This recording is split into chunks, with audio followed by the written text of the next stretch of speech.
कोकणातील प्रत्येक अपडेट जाणून घेण्यासाठी आजच माझे कोकणच्या सोशल मीडिया प्लॅटफॉर्मला लाईक, फॉलो आणि सबस्क्राईब करा. नमस्कार, मी सागर कदम तुम्हा सर्वांचं माझे कोकणच्या प्राईम टाइम बुलेटिन मध्ये स्वागत करतो. बातमीपत्राला सुरुवात करण्याआधी पाहूयात बातमीपत्रातील महत्त्वाच्या हेडलाईन्स.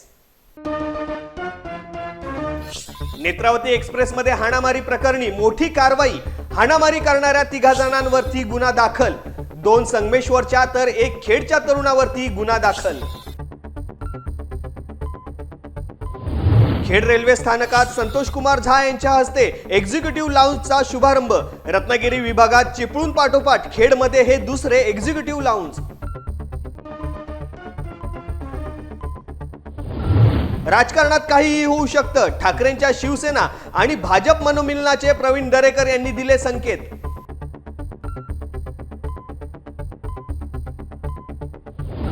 आणि पाली खोपोली राज्य महामार्गावरती रिक्षाचा भीषण अपघात. अपघातात 2घांचा मृत्यू तर रिक्षा चालक गंभीर जखमी. आता पाहूया सविस्तर वृत्त. शुक्रवार दिनांक 10 जानेवारी रोजी कोकण रेल्वे मार्गावरील नेत्रावती एक्सप्रेस मध्ये तुफान हाणामारी केल्याप्रकरणी 3 जणांवरती खेड पोलीस ठाण्यात गुन्हा दाखल करण्यात आलेला आहे. शुक्रवार दिनांक 10 जानेवारी रोजी नेत्रावती एक्सप्रेस मध्ये बसण्याच्या जागेवरून शाब्दिक बाचाबाची झाली. या बाचाबाचीचे रूपांतर हाणामारीमध्ये झाले. या तुंबळ हाणामारीमध्ये नेत्रावती एक्सप्रेस तब्बल पाऊण तास खेड रेल्वे स्थानकामध्ये थांबून होती. या प्रकरणी खेड पोलीस ठाण्यात सार्वजनिक ठिकाणी मारहाण करून सार्वजनिक शांतता बिघडवल्या प्रकरणी अमान साबीर काझी वय वर्ष 24, सकलेन मुनीर मुल्ला वय वर्ष 25 दोघेही राहणार संगमेश्वर कसबा येथील, तसेच जितेंद्र जयवंत वय वर्ष 42 राहणार कुंभाड तालुका खेड यांच्यावरती भारतीय न्याय संहिता अधिनियमन 2023 चे कलम 194(2) प्रमाणे गुन्हा दाखल करण्यात आलेला आहे. कोकण रेल्वेच्या स्थानकात आज एक्झिक्युटिव्ह लाऊंजचा शुभारंभ करण्यात आलाय. कोकण रेल्वेचे अध्यक्ष तथा व्यवस्थापकीय संचालक संतोष कुमार झा यांच्या शुभ हस्ते फीत कापून तर मुख्य वाणिज्य प्रबंधक आशुतोष श्रीवास्तव, विभागीय व्यवस्थापक शैलेश बापट, उपमुख्य वाणिज्य प्रबंधक राजेंद्र घोलप आणि कोकण रेल्वेच्या विविध अधिकाऱ्यांच्या उपस्थितीत हा शुभारंभ करण्यात आलाय. या वातानुकूलित एक्झिक्युटिव्ह लाऊंज मध्ये प्रवाशांच्या सुविधेकरता 22 आरामदायी आसनांची व्यवस्था करण्यात आलेली आहे. येथे उपलब्ध स्क्रीनवरती प्रवाशांना मार्गावरती धावणाऱ्या विविध ट्रेन्सच्या आगमन निर्गमनाची माहिती उपलब्ध होणार आहे. प्रवाशांकरता येथे छोटेखानी कॅफेटेरिया सुविधाही असणार आहे. कोकण रेल्वेच्या रत्नागिरी विभागात चिपळूण पाठोपाठ एक्झिक्युटिव्ह लाऊंज उपलब्ध असलेले खेड हे दुसरे स्थानक बनले आहे.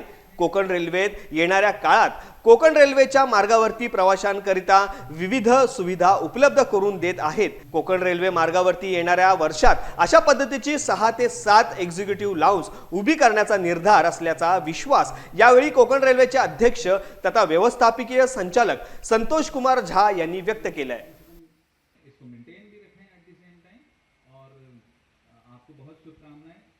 कोकण रेल्वे कॉर्पोरेशनचे मुख्य प्रबंधक कार्यकारी अधिकारी मान्य संतोष कुमार झा यांचा रेल यात्री मित्र संघटना तसेच राजस्थानी मित्र मंडळ यांच्या वतीने सत्कार करण्यात आला आहे. कोकण रेल्वे विना अपघात प्रवासीभिमुख उत्कृष्ट सेवा देत आहे, त्यामुळे हा सत्कार करण्यात आला. या प्रसंगी त्यांना कोचिवली श्रीगंगानगर या गाडीला खेड येथे थांबा मिळावा याकरता त्यांना निवेदन देण्यात आले. या बाबतीत त्यांनी आमच्याकडून प्रशासनाद्वारा अहवाल देऊन त्यासाठी नक्की प्रयत्न करू असे संतोष कुमार झा यांनी शिष्टमंडळाला सांगितले. आज रेल्वे स्टेशन खेड येथे एक्झिक्युटिव्ह लाऊंजच्या उद्घाटन प्रसंगी ते आले होते. त्यावेळी ही भेट घेऊन सत्कार करण्यात आला. या प्रसंगी उत्तम कुमार जैन, आदाराम रायका, विराज जैन, राकेश व्यास, मनोहर त्रिपाठी, शंकर सुतार हे प्रतिनिधी सदस्य उपस्थित होते.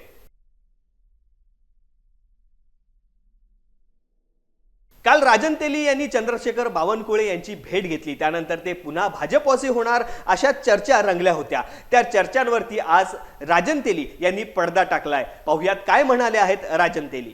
ही चर्चा चुकीची आहे. पहिलं म्हणजे माझी सगळ्या पत्रकार आपल्या सगळ्यांना विनंती आहे की एखाद्या बातमीची शहानिशा केल्याशिवाय आपण अशा प्रकारची बातमी चालू नये, माझी विनंती आहे. आज बघा निवडणुकीला 1.5 महिना झाला आणि त्याच्यानंतर त्या भागातली जर काही कामं असली, आता इथलं वाळूचं धोरण आहे इथलं आंबोली चौकुळ घ्यायचा कबुलात दौकाराचा विषय आहे. असे अनेक विषय पेंडिंग आहेत, ते लोक आज या ठिकाणी येत आहेत. आणि त्याच माध्यमातून मी पहिल्यांदाच मंत्रालयात गेलो आणि खाली काही आपले पत्रकार मित्र पण मिळाले. त्यांना विचारलं, बा बावनकुळे साहेब कुठे बसतात, कारण मी पहिल्यांदाच गेलो होतो हे सरकार बसल्यानंतर. ते म्हणजे बा 7व्या मधला त्यांची मिटिंग चालू आहे. त्यांनीच सांगितलं की बा लवकर जा, ते पुण्याला जाणार आहेत. आणि म्हणून त्यांना भेटलो, ह्या सगळ्या गोष्टीची चर्चा केली. एवढाच विषय होता. मीच नाही, अनेक आम्ही 2-3 आमदार होतो त्या, म्हणजे मी होतो आणि तिथले 2-3 आमदार परत होते त्यांच्याबरोबर. त्यामुळे कुठलाही विषय त्याच्यात तथ्य नाही.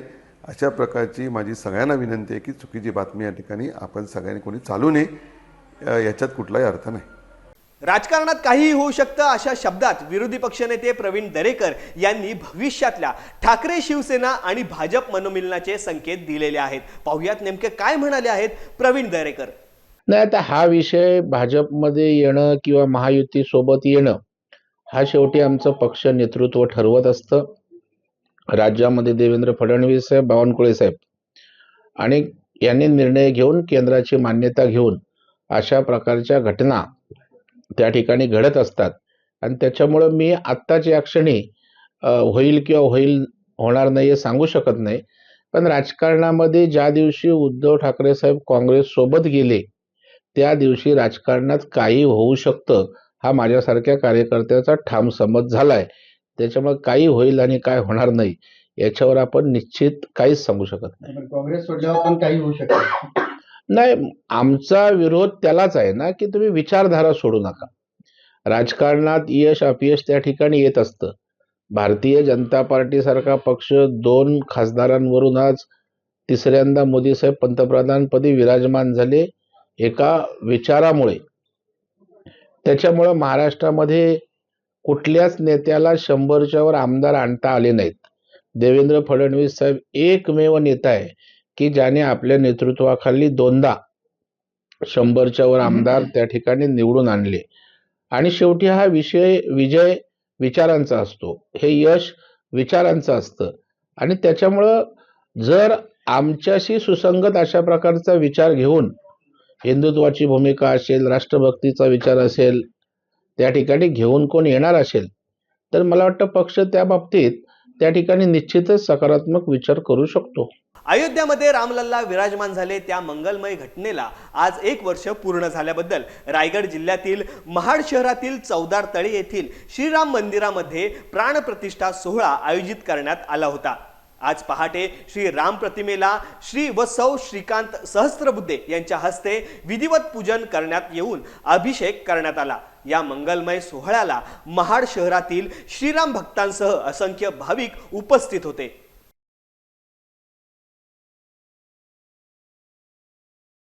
म्हसळा तालुका हिंदू संघटनेच्या वतीने आज म्हसळा शहरात भव्य हिंदू धर्म जागरण मेळाव्याचे आयोजन करण्यात आले होते. यावेळी म्हसळा शहरात धर्मदिंडी काढण्यात आली. या मेळाव्यात जगद्गुरू श्री संत तुकाराम महाराज यांचे 11वे वंशज हभप श्री शिरीष महाराज मोरे यांची विशेष उपस्थिती होती. यावेळी 10,000हून अधिक हिंदू बांधव या मेळाव्यात सहभागी झाले होते. या मेळाव्याच्या निमित्ताने मोठा पोलीस बंदोबस्त ठेवण्यात आला होता. छत्रपती शिवाजी महाराज की जय. जय भवानी. जय शिवाजी. जय भवानी. जय शिवाजी. जय श्रीराम. जय श्रीराम. श्री समीर विनोद बनकर, म्हसळा तालुका हिंदू संघटनेचे अध्यक्ष.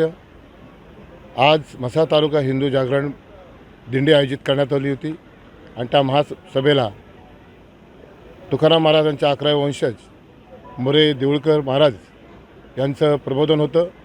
हिंदू संस्कृती, हिंदू धर्माच्या रीतिरिवाज आणि इतर धर्म जो आपल्या हिंदू धर्माच्यावर जे काही संकट आणण्याचा प्रयत्न करतो, म्हणून हिंदू समाजाला या म्हसळा तालुक्यातील हिंदू महिला व पुरुष मंडळींना ते आव्हान करण्यात आलं आणि हिंदू एकता कायमस्वरूपी राहिली पाहिजे. येणारे कोणतेही मोठे संकट असतील तर एकजुटीने ते संकटाला मात करण्याची ताकद ह्या हिंदू संघटनेच्या माध्यमातून आज म्हसळा तालुक्यातून 10,000च्या वरती फक्त 8 दिवसात हाक मारून ही सर्व मंडळी सौ खर्चाने आपल्या हिंदू संघटनेची विचार मांडण्यासाठी इथं उपस्थित राहिले होते. त्याबद्दल मी म्हसळा तालुक्याच्या सर्व हिंदू बांधवांचे असेच एकजुटीचा प्रयत्न आणि यशस्वी करण्याचं काम आम्ही हिंदू संघटनेची कमिटी आणि तालुक्यातील सर्व हिंदू समाज आणि महिला पुरुष मंडळी करतील. आज म्हसळा हिंदू तालुका संघटनेतर्फे धर्मजागरण मेळावा संत तुकाराम महाराजांच्या 11व्या वंशज श्री महाराज मोरे यांच्या प्रमुख उपस्थितीत करण्यात आला. संतांची ही भूमी आहे आणि संतांनी जो आपल्याला महाराष्ट्रात संदेश दिला, मराठा तितुका मिळवावा आणि महाराष्ट्र धर्म वाढवावा, हा संदेश प्रमुख जो महाराष्ट्राच्या मातीने स्वीकारला आणि संतांनी दिलेला संदेश हा शिवछत्रपतींचा संदेश असतो असं आपण मान्य करतो. आज म्हसळा शहरामध्ये रायगड जिल्ह्यातले तमाम असे जवळजवळ 10,000ची संख्या महिला, पुरुष, माता, भगिनी यांचं आगमन झालं होतं. अतिशय उत्साहाच्या दैदिप्यमान इतिहासात आज हिंदू धर्माची जनजागृती, जीवन वास्तवता आज महाराजांच्या मुखातून प्रवचनाच्या दृष्टीने आम्हाला कळण्यात आली, सांगण्यात आली. असाच हिंदू तालुका संघटनेचा एक मानस आहे की आम्ही दरवर्षी असा कार्यक्रम करण्याचा एक प्रयत्न करणार आहोत. धन्यवाद. खरं तर हिंदू समाजामध्ये हिंदुत्वाचा जागृत भाव निर्माण करणं हाच आजच्या कार्यक्रमाचा महत्त्वाचा उद्देश होता. त्यानिमित्ताने म्हसळा तालुक्यातील हजारो हिंदू बांधव या कार्यक्रमाला या म्हसळा नगरीमध्ये उपस्थित झाले होते. महिलांची संख्या लक्षणीय होती आणि या सगळ्यांनी मनामध्ये एकच निर्धार केला की हिंदू धर्मरक्षणासाठी आपण सर्वांनी कटिबद्ध होणं काळाची आवश्यकता आहे. लव जिहाद असेल, लँड जिहाद असेल, गोहत्या असेल, धर्मांतरण असेल, या सगळ्या हिंदू धर्माविरोधीतील विषवल्ली विरुद्ध हिंदू म्हणून जागृत होऊन या सगळ्या संकटांचा सामना करण्यासाठी हिंदू म्हणून एकत्र यावं, हाच खऱ्या अर्थानं आजच्या हिंदू धर्म जागरण सभेचा उद्देश होता. एकूणच कसा प्रतिसाद होता? रायगड जिल्ह्यातले हिंदू बांधव या ठिकाणी उपस्थित होते, कसा प्रतिसाद लाभला? खऱ्या अर्थाने 10,000पेक्षा जास्त हिंदू समाज, महिला भगिनी असतील, आबालवृद्ध असतील, मोठ्या संख्येने म्हसळा तालुक्यातील उपस्थित झाले होते आणि या म्हसळा तालुक्यातील प्रत्येक गावातील वाडी वस्तींवरील हिंदू समाज या ठिकाणी उपस्थित होता. खऱ्या अर्थाने अभिमानाची आणि आनंदाची गोष्ट आहे. असाच हिंदू समाज एकत्रित प्रत्येक ठिकाणी यावा हीच मनस्वी इच्छा आहे. रायगड जिल्ह्यातील लोणेरे येथील डॉक्टर बाबासाहेब आंबेडकर तंत्रशास्त्र विद्यापीठामध्ये 12 ते 15 जानेवारी दरम्यान आविष्कार सोहळा आयोजित करण्यात आला असून महाराष्ट्रातील सर्वात अंतरशास्त्र विद्यापीठांमध्ये शिक्षण घेणारे विद्यार्थी या आविष्कार सोहळ्यामध्ये सहभागी होणार आहेत. आतापर्यंत 777 विद्यार्थी सहभाग घेणार असल्याची माहिती कुलगुरू डॉक्टर प्राध्यापक कारभारी काळे यांनी डॉक्टर बाबासाहेब आंबेडकर तंत्रशास्त्र विद्यापीठ लोणेरे येथे झालेल्या पत्रकार परिषदेमध्ये माहिती दिली आहे. या आविष्कार सोहळ्यासंदर्भात कुलगुरू यांनी अधिक काय माहिती दिली आहे ते आपण पाहूया. महाराष्ट्रातले 26 विद्यापीठं यांचा सहभाग आहे.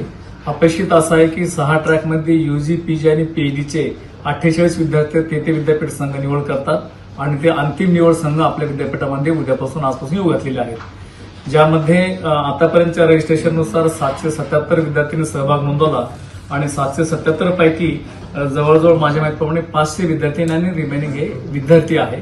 त्यांच्यावर टीम मॅनेजर आहे. या कार्यक्रमासाठी महाराष्ट्राच्या बाहेरचा कॉन्फिडन्शियल अशी व्हॅल्युएटर टीम असते. ते ह्या सगळ्या विद्यार्थ्यांचं मूल्यांकन करून अंतिम विद्यार्थी निवडून अंतिम विद्यार्थ्यांना शेवटच्या दिवशी पारितोषिक त्यांना बहाल केल्या जातील. हे विद्यार्थी 26 तारखेला म्हणजे 26 जानेवारीला राजभवनमध्ये माननीय राज्यपालांच्या समक्ष त्यांचं ते प्रेझेंटेशन करतील. AI अर्थात आर्टिफिशियल इंटेलिजन्स यामुळे नोकऱ्यांवरती परिणाम होईल की काय, सगळ्या नोकऱ्या जातील की काय अशी भीती निर्माण झाली होती. परंतु आर्टिफिशियल इंटेलिजन्स याबद्दलची भीती ज्येष्ठ संगणक तज्ज्ञ आणि लेखक अच्युत गोडबोले यांनी दूर केली आहे. काय आहे ते आपण पाहूयात. अगदी सोप्या भाषेत आर्टिफिशियल इंटेलिजन्स म्हणजे माणसासारखा तर्क करणं, माणसासारख्या हालचाली करणं, म्हणजे रोबोटिक्स पण येतं त्या बुद्धी पण येते.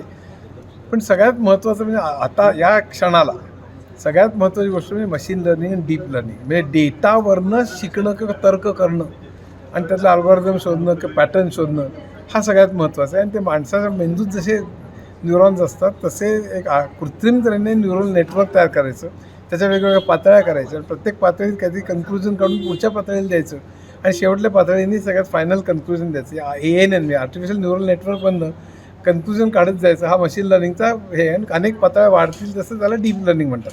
आत्ता या क्षणाला लार्ज लँग्वेज मॉडेल्स हे यातलं सगळ्यात महत्त्वाचं पावलं की ज्यात त्याला जनरेटिव्ह AI म्हणतात. म्हणजे नवीन तो शब्द किंवा वाक्य किंवा पॅराग्राफ किंवा पूर्ण चॅप्टर तयार करू शकतो, म्हणून त्याला जनरेटिव्ह AI म्हणतात. त्या ChatGPT त्यातलाच एक भाग आहे आणि त्याचे अनेक फायदे तोटे हे सगळं त्याच्याविषयी मी बोलतो. सर्वसामान्यांच्या आयुष्यात कशा प्रकारे AI व्यापक करू नाही, AIमुळे अनेक नोकऱ्यांवर परिणाम होईल. एकदम भीतीदायक सगळ्याच नोकऱ्या जातील वगैरे असं काही मला वाटत नाही. काय 2 टोकं आहेत. काही लोकांमध्ये काहीच होणार नाही. आत्तापर्यंत इंडस्ट्रियल रेव्होल्युशनमुळे असंच जुन्या नोकऱ्या गेल्या, नवीन तयार झाल्या, त्यामुळे काहीच फरक पडणार नाही. काही लोकांच्यामध्ये 60% नोकऱ्या होतील. परंतु मध्ये कुठेतरी ते होईल.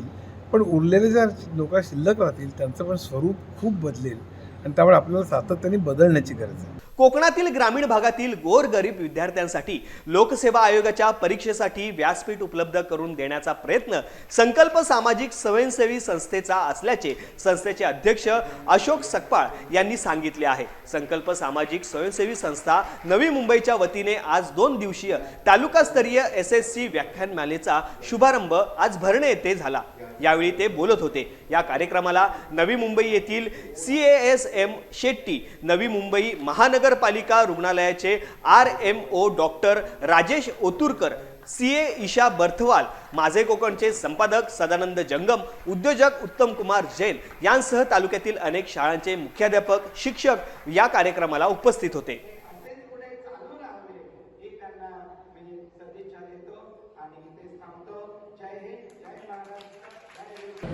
1954 पासून आतापर्यंत या संस्थेमध्ये SSC व्याख्यानाला उपस्थित लाभार्थी लाभलेले आहेत. 30,000 विद्यार्थ्यांना आतापर्यंत लाभ दिले आहेत. त्यामध्ये 711 विद्यार्थ्यांना मी रोख पाठवून दिलेले आहे. तर मुंबईपासून इथपर्यंत आम्ही जे काही गरीब विद्यार्थी असतात कनिष्ठ महाविद्यालयाचे, त्या विद्यार्थ्यांना आम्ही त्यांच्या फीमध्ये संस्थेच्या मदत करत असतो. असे 130 विद्यार्थ्यांना आतापर्यंत आम्ही मदत केलेली आहे. वया संघर्ष प्रिंटर गणवेश वाटप हा जो जिल्हा परिषद शाळेचा कार्यक्रम असतो, त्या शाळेतील विद्यार्थ्यांना आतापर्यंत 7,800 विद्यार्थ्यांना वया वाटप करण्यात आलेले आहेत.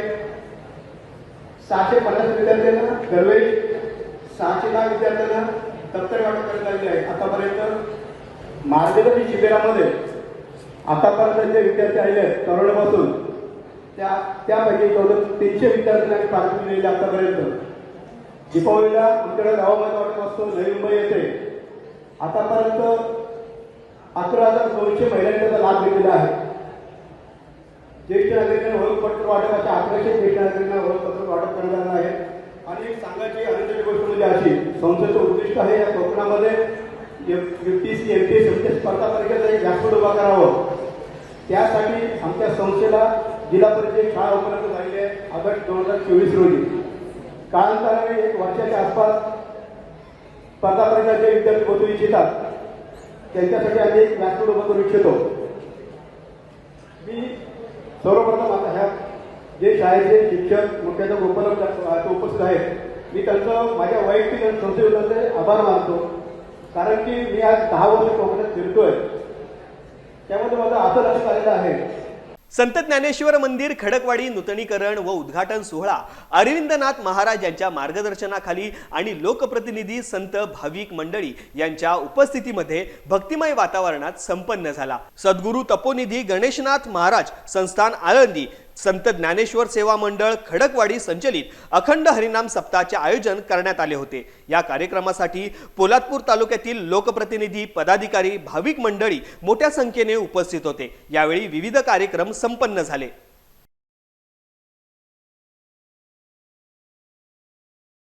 पाली खोपोली राज्य महामार्गावरती अपघातांची मालिका कायम सुरूच आहे. या महामार्गावरती पहाटे 4 वाजता खोपोली बाजूकडून जांभूळपाडा घोडेपापड या बाजूला जात असताना रिक्षाचा अपघात झालाय. या अपघातात दोघांचा मृत्यू झालाय. रामदास ज्ञानेश्वर घोगरकर व अजित हरिश्चंद्र वाघमारे अशी मृतांची नावे आहेत. तर रिक्षा चालक गंभीर जखमी झालाय. या अपघाती दुर्घटनेने घोडपापड गावावरती शोककळा पसरली आहे. रिक्षाचा अपघात नेमका कसा झाला याबाबत अद्याप कोणतेही कारण स्पष्ट झाले नाही. मात्र नातेवाईकांनी रिक्षाला अज्ञात वाहनाने धडक देऊनच रिक्षाचा चुराड झाला असल्याचे म्हटले आहे. पोलिसांनी अपघाताचा योग्य तो तपास करावा अशी मागणी देखील नातेवाईकांनी केली आहे. या बातमीसह आता बातमीपत्रामध्ये वेळ झाली इथेच थांबण्याची. कोकणात घडणाऱ्या घडामोडींची इत्थंभूत माहिती मिळवण्यासाठी आणि अपडेट जाणून घेण्यासाठी तुम्ही पाहत राहा फक्त माझे कोकण.